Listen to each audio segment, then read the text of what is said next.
Tyrannosaurus rex lived on late Cretaceous river plains, where forests met open floodplains and storms kept the ground soft, slick, and loud underfoot.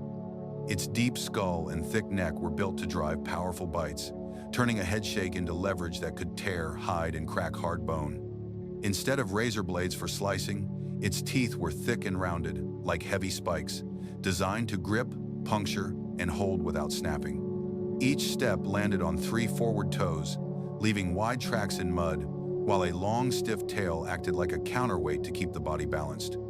The torso carried heavy muscle, but the legs were the real engine, storing force for short bursts that mattered most in tight spaces near cover. Rex likely relied on timing more than long chases, using brush, fallen logs, and river bends to close distance before an animal could react. Forward-facing eyes helped judge range, so a single lunge could be placed precisely, especially when prey tried to pivot away through reeds and trees. A keen sense of smell could find a carcass across a wide area, and that same nose likely helped track living animals along familiar trails. The small arms were not the main tools, yet they were real limbs, with 2 clawed fingers that could brace against the chest or grip at close range.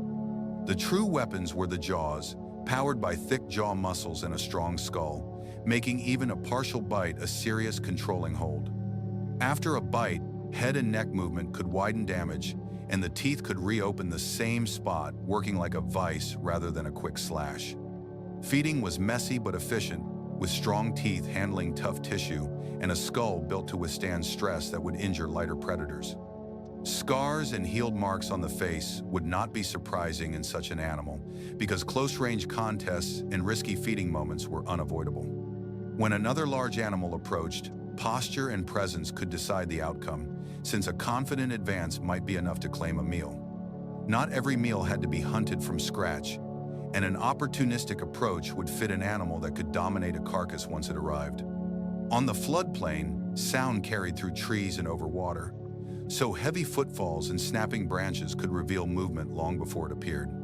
The environment changed constantly, with channels shifting, banks collapsing, and new sandbars forming, forcing animals to learn the safest crossings.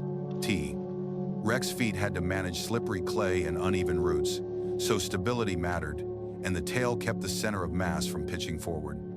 In dense vegetation, quick turns were costly, so a predator could pressure prey into obstacles, narrowing escape routes without needing top speed. Even large prey could be vulnerable near water, where mud grabbed at legs, and steep banks limited options during a sudden close encounter. Sunlight filtered through humid air, and insects swarmed above puddles, while ferns and cycads crowded the ground in thick green layers.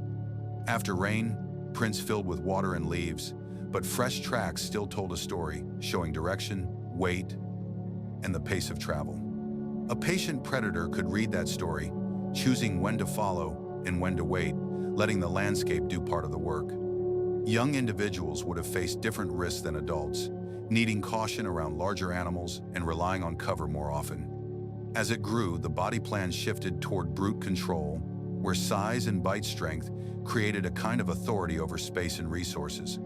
Daily movement likely followed river corridors, where water and prey were predictable, and shaded forest edges offered relief from heat and exposure. In open ground, the silhouette was obvious, but near tree lines it could disappear surprisingly well, especially in haze and broken light. When a strike came, it had to be decisive, because a missed bite could mean wasted energy and a dangerous countermove from a desperate animal. The goal was control, not spectacle, using weight, jaws, and pressure to end resistance quickly, then standing guard over the prize.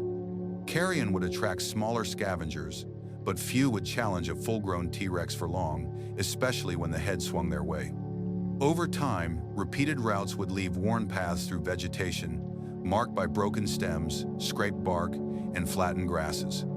Even resting spots would be chosen carefully, with higher ground for visibility and firm soil that would not collapse under a heavy body.